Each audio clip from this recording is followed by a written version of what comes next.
Hey besties, Monica Ferguson here and welcome to World Domination. This is a safe space for absolute legends who are bold enough and brave enough to go within, to recreate their belief system, to aim high, to chase their wildest dreams and become everything that they are destined to be. This is a space for people who are serious about growth, about healing. We talk about all things mind, body, spirit, and we have the courage to go further than most people even dare to dream. Welcome, let's get into it. Hey besties, welcome back to this week's episode of World Domination with our Scottish pal Stephen Burns, Master Mindset Coach, and I am so excited to share this episode with you where we go into the fear of the unknown, how to deal with it, how to navigate it, practical tools and steps to keep you focused, things that you can do to set yourself up for success so that when hard stuff comes up, you're ready, you're prepared, you've got it. Enjoy this episode, and as usual, send us your aha moments. We would love to hear them. I do not want to waste any time because I want to absolutely pick your brain. So chuck that coffee back right now. I know it's early-ish for you and you're not a morning person. No pressure. You've got to solve everyone's problems in the next 27 minutes. And I am so eager to hear your thoughts on this. The fear of the unknown, because no one talks about this, right? It's so often we get the glossy, the highlights, we get the before and the after, and the boring middle, the hard bit, the bit that squeezes you and tests your patience and your resilience and your self-belief, it's kind of not very attractive and no one talks about it. So where do we begin with this? It's a fantastic topic. I think it's one of these things, isn't it? You know, as human beings, we feel comfortable with the familiar, don't we? We like to get into routines. We like to do similar things over and over again because it makes us feel all nice and cozy and comfortable. But at the end of the day, we learn and grow from doing things differently, from stepping into the unknown. And also as human beings, we have to grow, don't we? Because if we don't, then we will be left behind. So what that means is that we have to almost like forcibly push ourselves into the unknown, even though it feels kind of scary, it feels kind of icky to do that. And what that means is, you know, we are left with this fear of stepping into these unfamiliar situations. But we have to do it because, like I said, if we don't, then we don't grow as a person. I don't know if you've heard there's a famous story about Albert Einstein when he said that he'd been asked by a local school to design a set of questions for an exam. And he went off and he designed a set of questions and he handed them back to the head of the school. And the head of the school took one look at them and said, "Mr. Einstein, these questions, they are exactly the same as they were last year." And he said, yes, but the answers have changed." And I think that's a great story. I really love that because I think it just shows how, as human beings, you know, the answers are changing all the time. You know, what worked today might not work tomorrow. What worked yesterday might not work today. So we have to learn, we have to grow. And the way to do that is to step into the unknown. But of course, as I mentioned, the problem is it's a pretty scary place to be. So we have to be able to manage that. Yeah, 100%. And it's like, I think there are just so many layers to it, right? Like if you getting the courage to even decide, like, I'm changing this, I'm doing this, I'm going after this goal, that's a big thing. But then, so you take this leap and then immediately all the resistance and all the opposition hits you. And I know for me, I was just looking around, like my mindset coach literally said to me at the time, "You just need to believe in yourself." And I'm like, I'm hyperventilating. My life has crumbled. I think that I'm going to live under a bridge. And you're telling me to believe in myself? I don't. Like, my nervous system was on fire. I had no tools. And I was just like, seriously? Like, this is the wisdom that's being handed out to people. Like, where are the skills? Like, what do we actually do? You know, because it's like, no wonder people bail on their dreams so quickly because it's so scary. Your nervous system does what it's there to do, protects you, keeps you safe. You have no tools. So, of course, you're just going to stay where you are. Yeah, it's funny because I find that the belief usually comes at the end, it usually comes after. Often when you do something new to begin with, when you step into the unknown, you don't believe in yourself at first because it's such an unfamiliar situation. Like you say, your brain, your body, it's a prehistoric thing.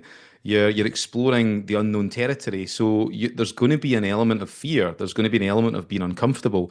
The self-belief comes from the doing. It comes later on. So I think it's more important to be comfortable doing stuff without believing in yourself. And I know that sounds like opposite advice, but I think it's absolutely bang on the money. Give you an example. So you know that one of the things I love to do is Latin dancing. You know, we talked about that just Yeah. off air, how much you enjoy doing Latin dancing yourself, but or have enjoyed. And one of the things that I started doing was dance performances. So I joined a performance group just over a year ago. And so we did last year, we did a performance in Rome, we did one in Madrid, and a couple in Scotland. And the one we did in Rome, so this was the first international performance. And when we turned up, there was about 300 people, all seated, really high pressure environment. There was some world class dancers that were on before and after us. We're not world class dancers at all. We're decent amateur dancers, but that's about as far as it goes. And there was only two couples, so me, my dance partner, and Sonny and Viola, who are the other dance couple. And before it, I was pretty nervous, but I was not too bad. I'd done some meditation, some various different things to get my mind right, but I still was pretty nervous. My dance partner was utterly terrified, and I could see it in her face. She looked like she was ready just to collapse in front of me. It was like, and I was starting to get a wee bit concerned. I was thinking, is she going to make this? 5 minutes before, she looked like she was going to burst into tears. And we got through it. We did it. If you want to see the performance, you check my Facebook page, by the way, Monica, if you want to see it. But and I've posted it there. And we did get through it. I think we did okay. And then afterwards, I was having a chat with my dance partner, and I was explaining to her some of the techniques that I use just to try and keep myself a little bit calmer, even though I was still nervous. And she said, "Oh, so what you're doing is you're tricking your brain into feeling safe." And I said to her, "Well, I don't really see it that way. I actually see it the opposite way. I think you're tricking your brain into making yourself feel like you're totally unsafe. When the Mm. reality is, even though you're going to be doing a dance performance in front of like 300 people, you still are safe. Your brain's telling you you're not safe. But at the end of the day, if you make a mistake, people aren't going to rush up from the crowd and start attacking you. A saber-toothed tiger is not going to appear from the side of the stage and maul you or anything like that.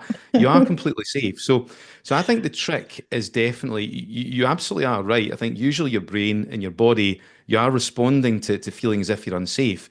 But really, when you get down to it, I think just asking yourself, am I unsafe here, or is this my brain just tricking me?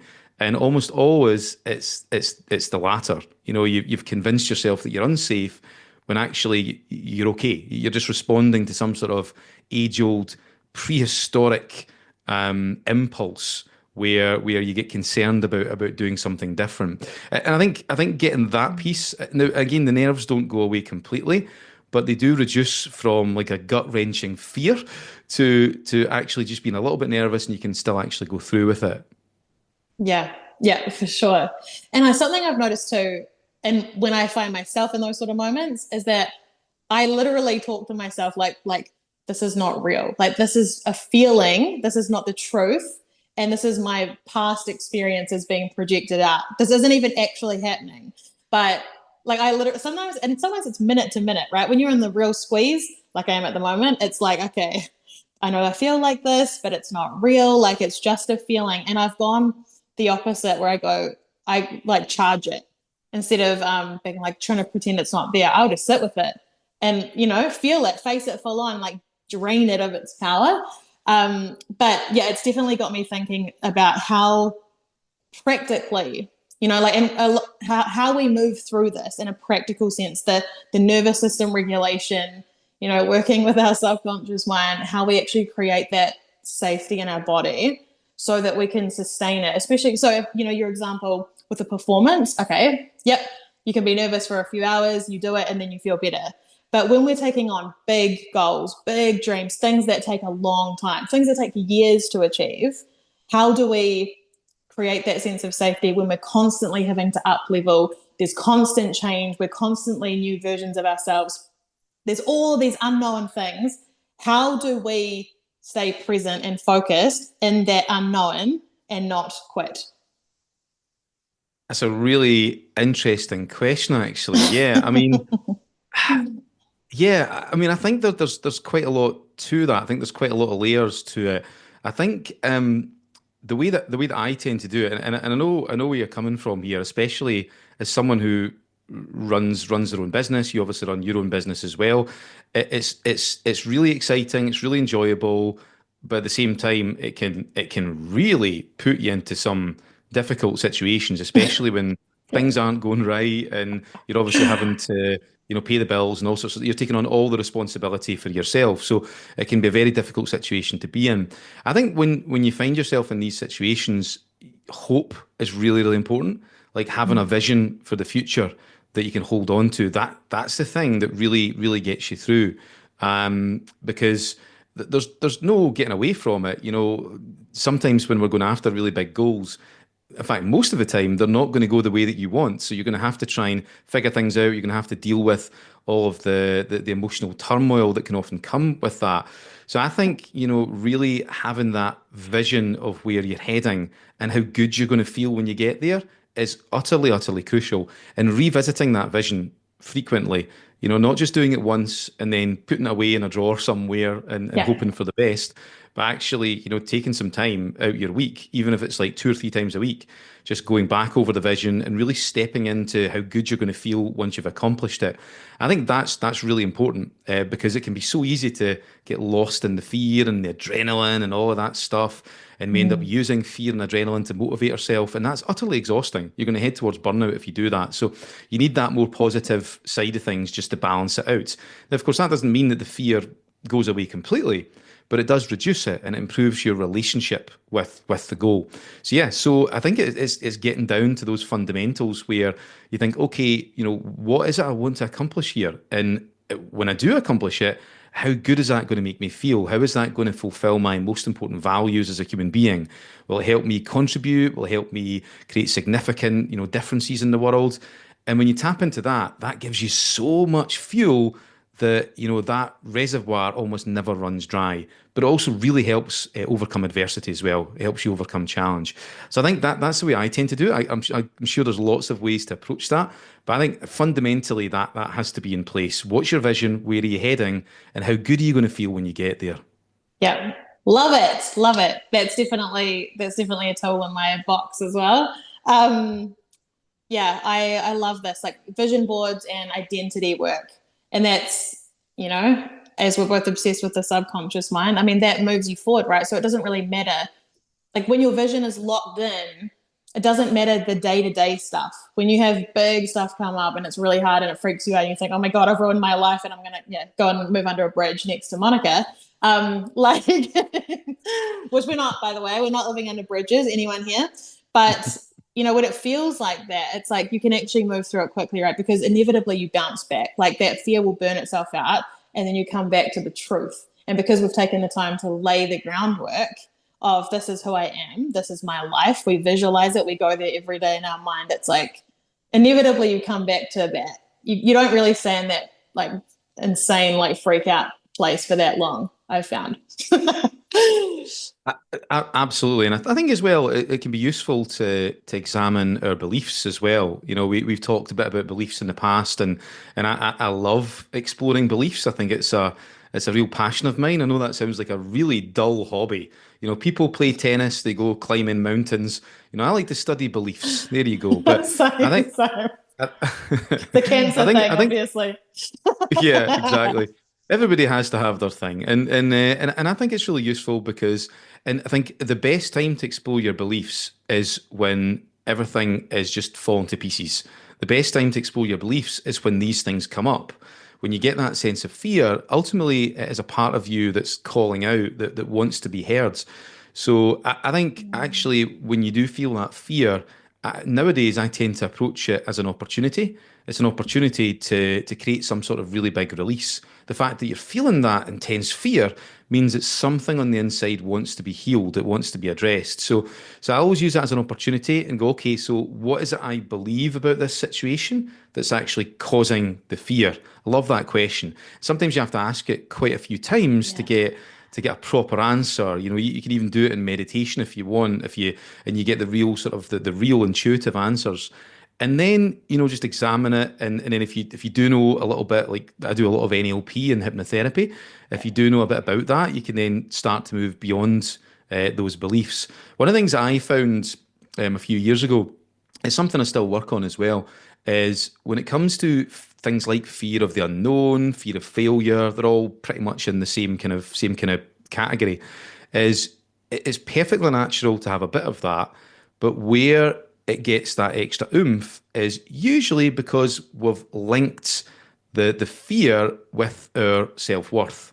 So we start believing that if I don't succeed here or if things do completely collapse, then that means I'm not good enough as a person. And these are all subconscious things, right? That we don't consciously choose to believe those, but we've just picked them up through childhood and they've just become stuck in the background. And I think if you can disconnect the two, then that makes such a massive difference. If or disconnect as much as you can. If you appreciate that if things do go to pot, if they do just completely collapse, then it's not an indication of you as an individual. It's not an indication of your self-worth or how good enough you are. It's simply just a learning experience. And I think if you can disconnect it and look at it that way, it really does help lower the intensity. Again, doesn't necessarily get rid of it completely, but that's natural to feel some of that. But it does make a massive difference for sure. Massive difference. I love this so much. Like the meaning that we assign to stuff. I geek out on this all the time, and I talk about it in other episodes as well. This belief stuff because it changes your whole life, though. I mean, this is what's led us to even meeting in the first place. You know, we're both massive nerds. Cool nerds, though. It's all good. But yeah, this self-worth thing was such a game changer for me because I tied everything, all of my results into what like my identity and yeah my level of worthiness and everyone does this right until you become aware of it and I had do you know Wayne Dyer, have you heard of him? Yeah, yeah, Yeah, yeah. The late Wayne Dyer, he's sadly no longer with us, I isn't he? know, He's passed away a few years ago, yeah. I love him so much. He Mm. he used to talk about the ego all the time and he used to talk about how the ego says that we are what we do, what we have, and what other people think about us. And it's so true because it's like we're taught, we're conditioned. Like we have to do this, this, and this in order to be valuable, worthy, the same as everyone else. Firstly, who wants to be the same as everyone else? Look around. Like but yeah, I love this. I love this so much. Like the doing that deep work, right? The self-worth work before we hit the fear as well. And I just want to recap like as we go so that people are following along because there are some really like potent points in here. So one is that vision, right? Knowing where you're going, why you're going there, being so connected to it every day, checking in, knowing your direction. And then the second one is like the self-worth stuff and disconnecting your achievements from your value as a human being. And the third one, because there's like juicy things just dropping out and I don't want anyone to miss them. You talked about beliefs and the gold that is to be found in these hard moments. And this, again, life changing when you realize that when these hard things come up, it's not because we've failed, it's literally a part of us that's trying to release so we can achieve our goal, right? So instead of being like, oh my God, I'm such a failure, I'm so useless, I'm weak, obviously everyone was right about me and I can't do it. It's like, oh no, there's actually something in here. There's a part of me that doesn't feel safe. There's a story I'm telling myself that's not true. A part of me that's afraid to be seen or successful or doesn't feel good enough or whatever. And then you change it and your whole life changes. And it's like, it's actually so simple. I mean, it's hard, but it's simple, right? Yeah, I think that's a brilliant way to describe it. These things always appear complex, they always appear hard, but when you actually get down to it, when you sift through all the story and the theories that we add on to our problems, they're actually quite simple, really. I'm not saying it's easy to solve them, but on paper they are actually fairly simple. And I think I guess just to add to your great summary there, I think at the end of the day, everything is a learning experience, and I think if we can approach life in that way, then a lot of fear of the unknown tends to disappear as well. There's a famous, very cliched example of Thomas Edison who failed to invent the light bulb 2,774 times. And he was asked, how did he feel that the fact that he failed again? And he said, well, he says, no, I've not failed to to create the light bulb. I've only discovered 2,774 ways to not invent the light bulb. And I really like this story because it just shows that when you're going after big, ambitious goals, especially when you look at people who are really, really successful and do accomplish these things, it's not that they have a good relationship with failure or a good relationship with just going into the unknown. They don't have a concept of failure at all. It's like they just see everything as a learning experience. And I think when you make that shift, fear of the unknown becomes a lot more comfortable because you see the whole thing as a learning experience and you're heading somewhere exciting. It's not about falling flat on your face and not being able to achieve something. It's just about discovery. It's just about learning. Yeah. Well, seeing it as feedback, right? Seeing as feedback, exactly. Yeah, Yeah. 100%. And I love that. I mean, just to kind of expand on that, like the way that I think about stuff now is that life is a mirror. So when those things come up and it's like, okay, what is this reflecting back to me? Okay, I'm stuck. There's something that's like they keep hitting in brick walls in this specific area. What's going on within me that's creating this? And there's so much power in that. And I think that it was actually through a lot of doing your courses that a lot of this clicked for me, where it was like the power of the subconscious mind in terms of its desire to keep me safe. And I used to assign so much meaning to that I was hitting brick walls because there was a part of me that didn't feel safe. But I would go, I'm a failure. See, I'm not good enough. See, everyone was right about me. See, I'm insane for having these big dreams. And then when I realized, oh shit, actually, this is linked to 20 million traumatic things that happened to me, and my mind is actually loving me so much it's trying to protect me, I can actually forgive myself because I haven't done anything wrong.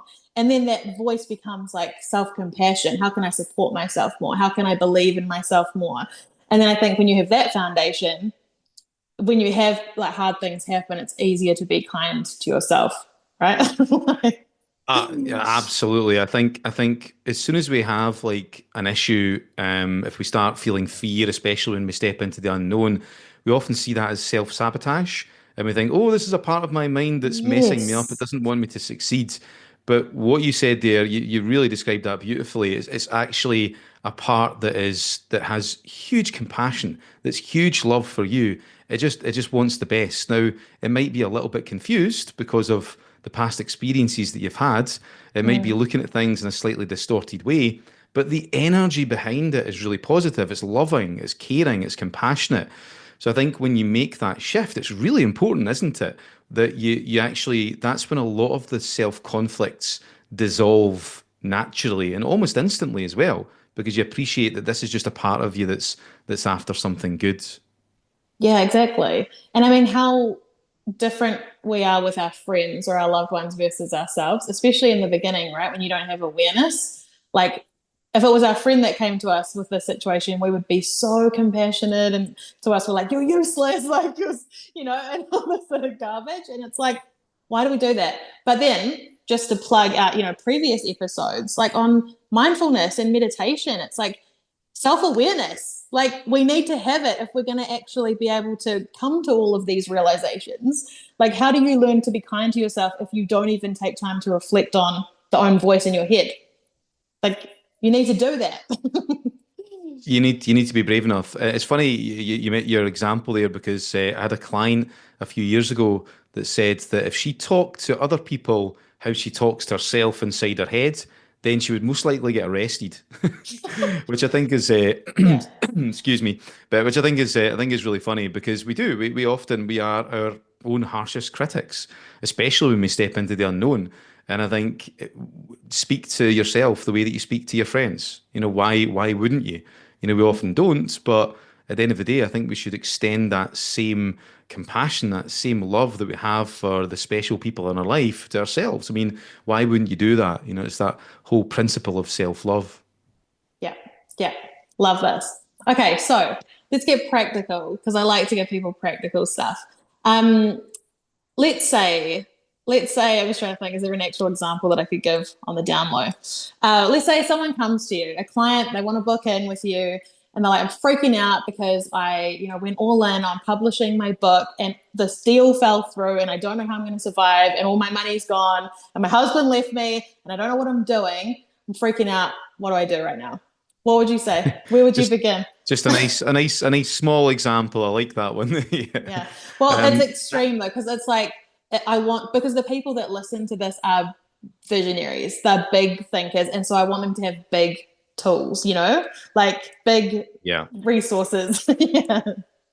Well, this might not sound like a big tool, but I think it is a big tool, and that is when you're in a crisis like that, I think, and that's a, I guess you could call that it's a psychological crisis, but it's potentially a financial crisis as well if they've gone all in on something.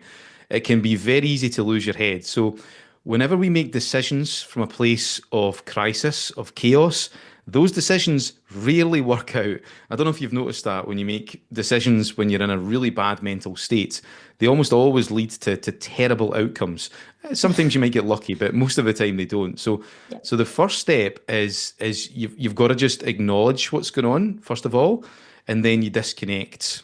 And whatever you need to do just to disconnect from it, it could be going to meditate, it could be just going for a walk, something very, very simple. It could even just be doing some deep breathing, something that causes you to be removed from the situation, because it's very difficult to think clearly when you're in the throes of some sort of, chaotic situation like that. So you want to disconnect. There's a thing from NLP where you do something called dissociation, where inside your mind you look on as if you're looking on from the perspective of a neutral observer, and that gives you objectivity. And from that place, you can then start to actually go, okay, what is going on here?